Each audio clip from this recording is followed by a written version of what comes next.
And we're live. Hello, and welcome to Debut Spotlight. I'm Rachel Barenbaum, author of A Bend in the Stars. And today I am super excited about my guest, my friend, Judy Bolton-Fasman, huge literary fan, supporter here in Boston, is out with her own brand new memoir. I absolutely loved it. It's called ASYLUM. It's right here. It's her memoir. And I can't wait for her to share it with us. Before we get started, I'm just going to tell you a little bit about Judy, in case you haven't heard of her.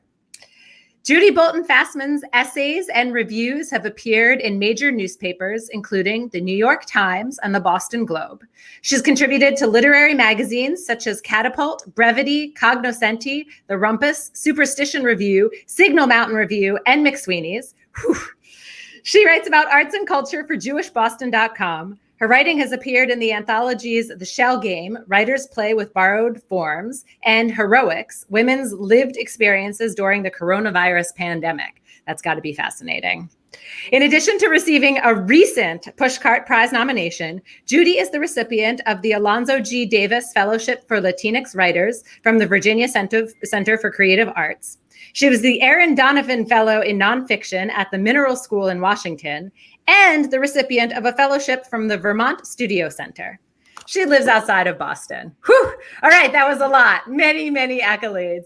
Judy, welcome to my show. I'm so excited to have you here. Can you give me your elevator pitch? Tell me a short version of what is ASYLUM about? ASYLUM is about a young girl, who's curious about her parents in childhood, and that curiosity extends all the way through adulthood. And it begins in earnest after I say the Kaddish for my father in the wake of his 2002 death. So, and then I find out some things about him, or confirm some things about him that were rather surprising. There were some secrets at the center of his life. Some secrets. All right. We don't want to give away any spoilers, right? Or give away too much. But I will start by explaining the very first few pages of the book because they just pulled me in. So Judy starts off. So just so we're clear, this is memoir. This is actually about Judy's life. And her parents and her history. And in the very opening pages, she describes how she receives this very mysterious package from her father, who's always been a sort of mysterious man and quiet. And she gets this package and she's so excited to open it. She can't wait, but she puts it off because she knows she has to be alone. She wants privacy, right? So she sort of waits until her moment. But then when she gets back to her room, there's a message on her answering machine, and it's from her dad. And he says, "Burn the package, burn it, don't open it." And she burns it. Right. And I felt like that was the moment when you're watching a movie and you're like, don't do it. Don't do it. But she did. She burnt it. Can you take us back to that moment? Why did you listen? Why did you burn it? I write this in the prologue. I'm really forthright about it. I was really afraid. I thought that package, which was really a multi-page letter that he habitually wrote to me on legal size yellow paper. I thought it was a suicide note. I didn't feel like I was equipped emotionally to handle that at that time. I was in my early 20s. I was afraid. I knew that he was more and more unhappy for various reasons and that his health was deteriorating. And I was afraid to see what was in that letter. And I thought if I burnt it and dealt with him on his own terms and person to person, rather than reading a letter and obsessing over it and feeling helpless about it, that it would be easier if I burned it. And then can you sort of take me through what did it feel like to burn it? I mean, I feel like this is really what just, carried me through this whole story, waiting to see like what happened. So do you have regrets now, or what do you think about? Well, as I was, burning it, or before I burnt it, I remember holding it up to the light and looking, what's there? What's there? Can I, I was definitely curious, but I think fear in this case won out over my curiosity. So it felt sad, but it felt right. And I don't have regrets, because I think that burning the letter sent me off on this journey of finding answers. I didn't get easy answers. And I'm not sure that letter had the answers. I don't know what that letter had, but I'm grateful to have been sent on this journey just by its existence. I love that. So one of the things that you do so well is you're so brave in that you face this question that I think most people never do, which is what were my parents like before? And most kids grow up just thinking their parents have never been younger than 40, right? Or whatever the age is. But in fact, your dad married your mother when he was 40. He had this whole life before that, right? And she was much younger at 24. So, but they both had lives before, right? And they both sort of, well, your dad's case, he was very quiet about it. Your mom aggrandized her life, right? So there were these two separate figures, and you really dug in to face that pre-child, right? Their pre-lives, we'll call it. How did that feel? How did you get the courage up to do that? Well, I'm going to refer you to the book in that I took on this persona of Judy Bolton, girl detective. Judy Bolton, and I think that helped me a lot to have that persona. Judy Bolton was a young girl who was the star of a detective series in the 40s and the 50s. And I had the same name as her. And I was just so thrilled when the first time I saw it on the spine of a book that there was my name. I must have been about 6 years old. And I just loved that we shared that name. And I was a curious kid anyway. I was a nosy kid. I liked going through my father's bureau and my mother's, drawers, and it suited me. So I became Judy Bolton, girl detective, and I think having that persona gave me the bravery to do that, because it was my brand from an early age on. And I was curious, and I was always searching, and I was seeking. And I think it also had to do with the fact that I'm the oldest child. And I sort of felt, I sort of felt not a compulsion, but I sort of felt that I had to learn the family history and carry it and sort of preserve it in some ways. Yeah, I think that does tend to be the eldest child's role, right? The history keeper. Very much so, yeah. Yeah. So another thing that you did that's so brave, and that I think you do, I mean, you showed in this book, you do in your life, is you have the ability to make yourself go back and find closure, right? And finish that chapter. Sometimes I just love to move on. I think a lot of us just move on. We don't have that courage. But one of my favorite stories that you tell is, this is just sort of a brief mention, but that you had loaned or given a siddur, a prayer book that you had in your life, to an old boyfriend, and he had kept it for years and years. And you had, life moments, when you wished you had it, right, at your son's bris, and right, like, and then you got it back. You met with him, you called him, you guys, right, met up, and he gave it back to you, and he said, "I'm sorry, I should have given it to you sooner." And he'd held on to it, right, through divorce and everything. But I just thought that was such a perfect moment of showing your bravery and how you look for that closure. But I wanted to know, could you talk about that journey, and how you get yourself to go through that? Well, it happened that I had been with that boyfriend for a long time, for over 8 years, and I had given him that siddur as sort of almost an engagement gift. We weren't formally engaged, but it was a gift that, we're going to be together forever. But and there are no regrets there. I just want to make that totally clear. I'm very, very happily married to my husband. I guess my mother had read in the local paper that his parents had died, like, very close to each other, and they were relatively young. And I knew them. I mean, I knew the family. They were my family for my very impressionable years. I was with him from 16 to 24. So I wrote him a condolence note, and I think that sort of opened the floodgates for him. And I sort of had to manage those floodgates. But while I had him on the line, so to speak, I wanted that siddur back because I missed it terribly. And he had saved it, and it had been with him through moves, through traumas, through whatever was going on in his life. And he did come to Boston from New York, where he lived, and he did give it back to me, and I was very happy to have it back again. And as you know in the book, I brought it to Israel because my father always wanted to go to Israel. He was not a religious man. I would say he was one of the most assimilated Jews I knew. He didn't go to services. He didn't know Hebrew. He never learned to read Hebrew. He grew up in the classical Reform synagogue in the 1920s, because he was born in 1919. His bar mitzvah, he did have a bar mitzvah, but there was no Hebrew. And I think the only thing he knew was the Shema, and just even the first couple of lines. But he had a love and a passion for Israel. I remember during the 6-Day War, I was a little girl. I was 6 years old. And I remember him standing at my door frame, and he never did the evening prayers with me. My mother did. I said the Shema every night, only with her. He never did it. But when Israel was in that war, he stood at my door, my bedroom door, and said, I'd like you to pray for Israel. So Israel was very important to him, and to be able to bring his siddur that he used at his bar mitzvah was really very special for me. Yeah. I felt like I was bringing a piece of him to Israel with me. I love that. And you got it back. I got it back. I sure did. Love that. I love that, man.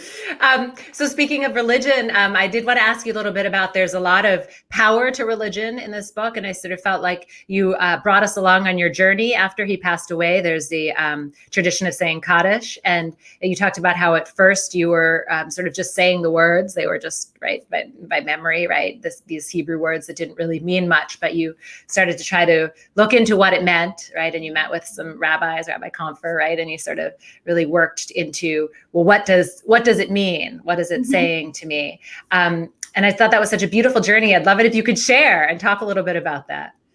You know, at first I thought I would just say the Kaddish for the first 30 days, the Shloshim. I had young kids at the time. I wasn't particularly moved by it, but I wanted to somehow commemorate my father. And it had been a long time since I had regularly gone to a synagogue at that point. But I decided I was going to try it for 30 days. Well, as you read in the book, 30 days kind of turned into 40 days. And my father died Erev Rosh Hashanah. And by Thanksgiving, I was still going to the synagogue because I felt so supported by the community. And when I got there, the first few weeks of saying the Kaddish, there was also a friend at the Minyan, it was at Temple Emmanuel in Newton, who was there also saying Kaddish, and who guided me through the choreography and the cues and I think I read at one point that the Aramaic for me was really chewy. I mean, I was really having a hard time. I hadn't read Hebrew in a long time, and I was having a hard time, getting the words out. But, sure enough, with practice and immersion and going every day, the words started to come more easily to me. And my kids were at Solomon Schechter at the time, which seems kind of contradictory. But I had wanted my daughter in particular to have the kind of Jewish education I did not have. I wanted her to have an immersive participatory experience in Judaism. I wanted her to read from the Torah. I wanted, if she wanted to wear a talit, to wear a prayer shawl, to put on tefillin, if that's what she wanted. I didn't have those options. And I was always behind a mechitza, a very big mechitza at the yeshiva that I went to. So I wanted her to have a different experience. So that's why she was at Solomon Schechter. And sure enough, being there, being in the community brought me along in that experience. And saying the Kaddish accelerated that experience for me, to the point that I learned how to conduct. I never thought in my life I would know how to conduct a service, but the Mariv service the evening service is fairly simple, and I could handle it. And amazing. I did that. Yeah, I did that. That's amazing. Okay, so then on the other end of the spectrum, right, there's this religious side, but then you also have, your mother took you to see clairvoyance. Right. Mm-hmm. And you looked, fortune tellers, like to say, sort of helping you on this journey and looking for your dad and who are you going to marry? Right. All these questions. And I would love to hear you talk about that and share with the people listening, tuning in, tell us, what was that like? Well, there were two specific incidents when I went with my mother to see two different clairvoyants. The first was her friend Margarita. And Margarita was a very interesting woman in that she had huge pile of tarot cards to read to me. But she also took the lit end of a cigar, put it in her mouth, smoked it, and literally smoke came out of her ears. I have no idea what kind of trick that was or how she did it. But That's amazing. But my mother and I, even my mother, who had, who was, used to this kind of thing. We should say she's from Cuba. And she was interested in Afro-Cuban things, and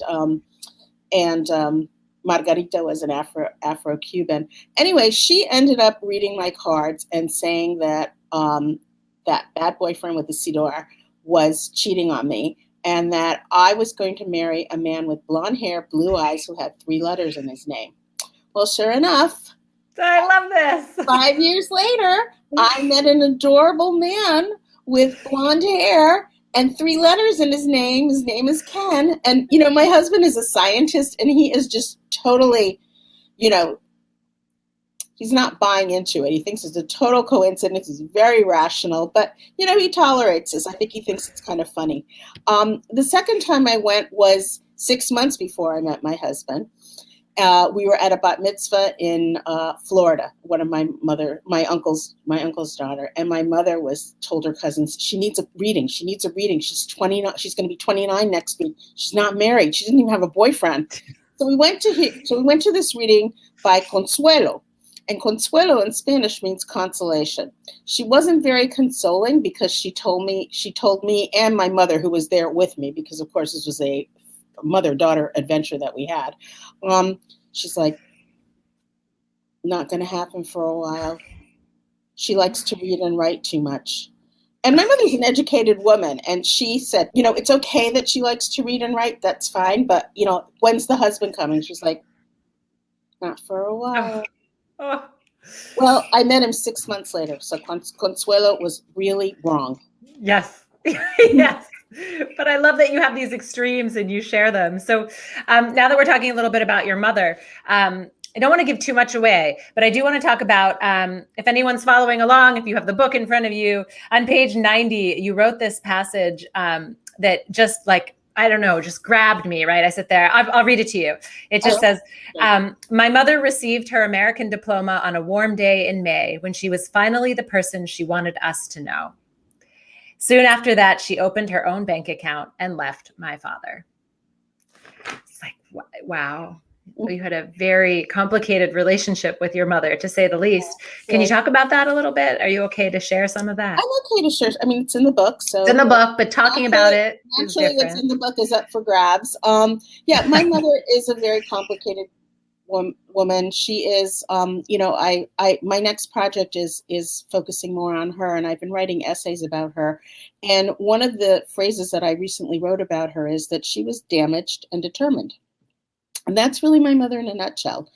She had a very traumatic childhood.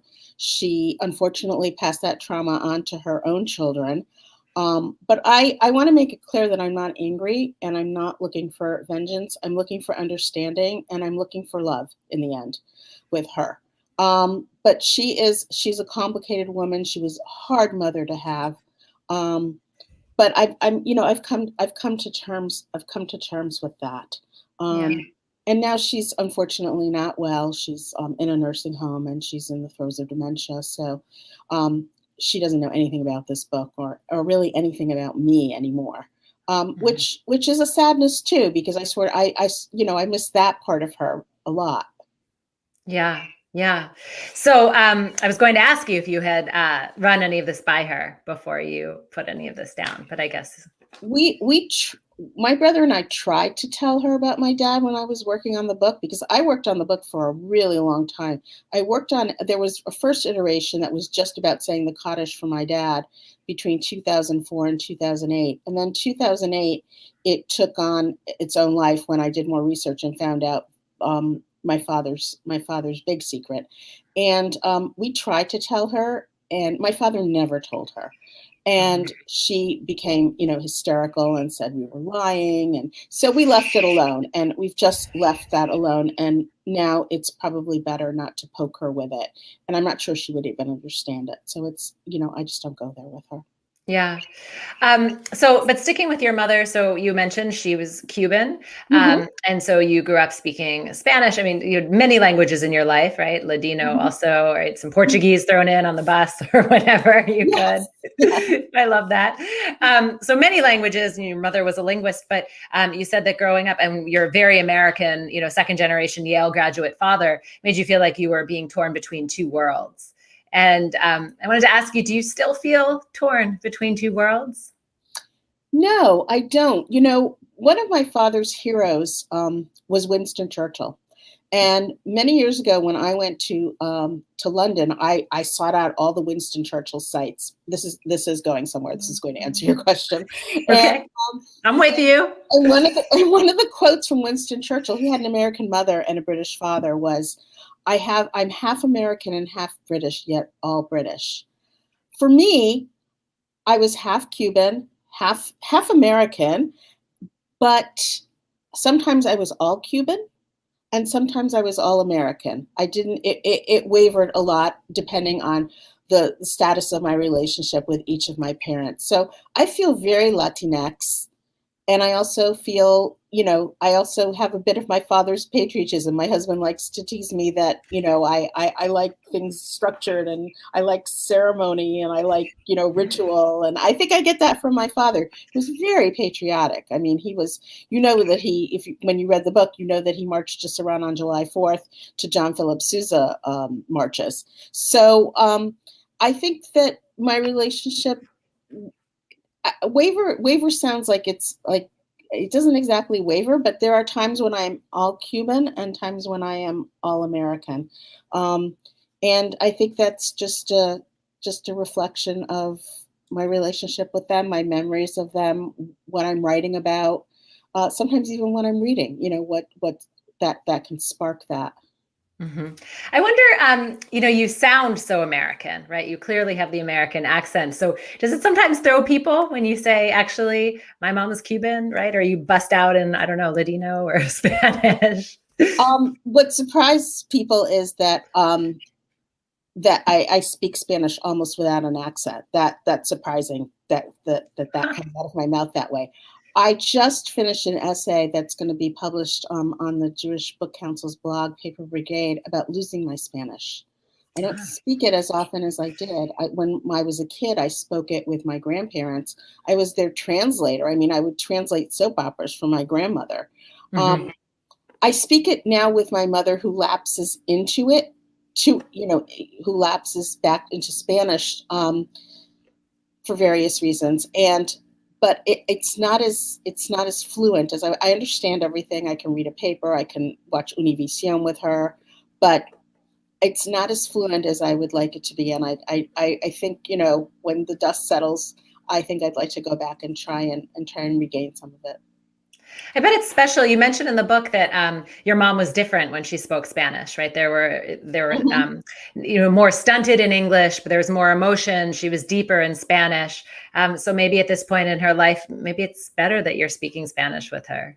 Yeah, Do you she think? she as I said, she will start speaking to Yeah, me in English, and she will go right back into Spanish. So, yeah, it's amazing. it's a native language. I mean, it's understandable. Right, right, and that's where the emotions are. Um, Okay, so there's one other line I want to read to you from the book before I get to some craft questions. So one of my favorite lines that you wrote about your dad was, "My father believed that sailors lived and died according to how well prepared they were for the weather, a belief that colored the seasons of my childhood." Such a beautiful sentence, and I felt like that really summed up or encapsulated a lot of what you discuss and find out about your dad. Was this sentence as important to you as it is to me when I read this book? Yes, I'm glad you picked up on that, because the weather was a very big topic in our house. My father was an amateur meteorologist. He studied the skies. He knew the cloud formations. He knew everything about the astronomy. So weather was very important to him. He was very respectful of the weather. He almost revered it. He had these, idiosyncratic preparations, storm preparations for us. We grew up in Connecticut, so there was a few good snowstorms in a winter season, and he was very mindful of the weather, very respectful of it, and it was a real consideration in his life. Particularly, I think he got that a bit from the Navy also, Yeah. where he would have to be mindful of the weather at sea. He served in the South Pacific during the Second World War. Right. But I mean, it also seems like so much more than the weather, right? Because of Yeah. Oh, what definitely. comes. There's a lot of Absolutely. symbolism in there that I really read and picked up on. So I don't want to give away, right, the second half of the book or whatever, but is there some sort of teaser or something you can tell those people that are listening about, what was the big secret that your dad had been hiding? It had to do with his work in naval intelligence. Let's just say that it's related to continuing his work in naval intelligence. Okay. All right. That's well said. Because I was sort of before we got in here, I was like, I don't want to say it. How do I phrase it? I'm just going to ask Judy. I'm just going to have you tell us what it is. Okay. So we only have a few minutes left. I want to ask you some of the favorite questions that my listeners, viewers always want to know about, which is to start out with, what is the hardest part about getting published? What was the hardest part about getting this book published? I should say before you answer that, I remember meeting you, I think it was 2 years ago. Mm-hmm. We had lunch and you were like, restaurant. Yep. Yes. Mm-hmm. And you were like, and I have this memoir and I think it's ready to go. I'm going to start sending it out. And you told me what it was about. And I sat there and I was like, I have to read that. Her dad, oh my God, I want to hear that. And her mom. So I was so excited when I found out that this came out. And I know this has been a long, long journey. So what was the hardest part for you? The hardest part was the waiting. It went on submission. It went out on submission a couple of different times with a couple of different agents, actually, a few years apart. So that was really hard. And, after and there were rejections. And after those rejections from the more major publishing houses, I realized that my book was going to find a home at an independent literary press. That was really the right home for it. And I was very lucky in that I found the right home. I did a lot of research, and it ended up that, and my publisher had the book for almost 2 years and wasn't sure. And, so talk about, waiting with bated breath.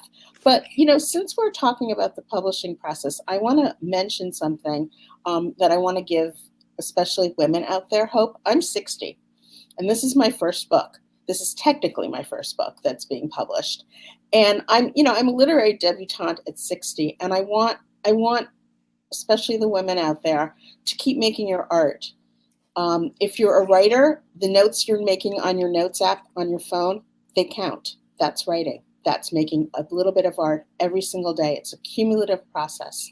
If you're painting, whatever sort of things that you do to make a painting, that counts. Even just thinking about it, that counts. And I don't want anyone to give up on their art. There's no expiration date on making art, and there's no expiration date on dreams, because dreams are what fuel all of this.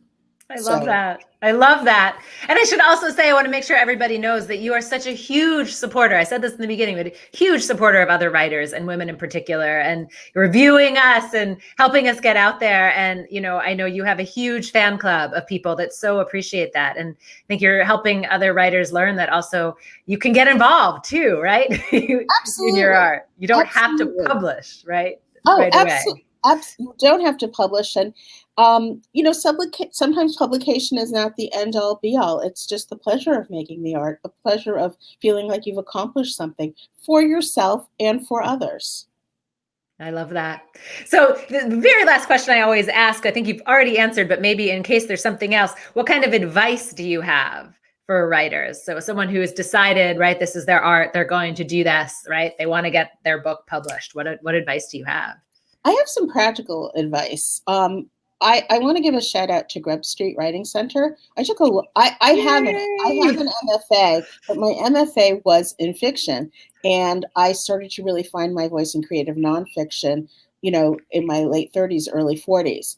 And I took a lot of classes at Grub Street, and I have to say I've never had a bad class at Grub Street. It's just the teachers are phenomenal, the support is phenomenal. I've met phenomenal people. So I would highly recommend being involved in the literary community that way by taking workshops. And now you can take workshops all over the country because everything is virtual. So there's really a plethora of classes to take and readings to attend. And the other thing I would recommend is, and I know every writing teacher I've ever had said this, read widely. And, if you're a fiction writer or a nonfiction writer, read poetry. Poetry is such fuel for the imagination, and it just, the language is so inspiring. So I've read a lot of poetry over the years, but read widely, read as widely as you can. Even if it's just a few pages every night, because it seeps in there and it feeds the soul, and it even subconsciously shapes your crafting. I love it. I love that advice. I think you're absolutely right. Judy, I loved your memoir, Asylum. Here it is. Everybody go out, buy a copy, read it, email Judy, let her know what you think. Yeah, you can find me on my website, judyboltonfasman.com. Yes, and please buy the book from your local bookstore. It's amazing. Everybody, thank you so much for tuning in. Judy, thank you for your time. May you sell many, many books. Thank you, Rachel. Thank you for all your support.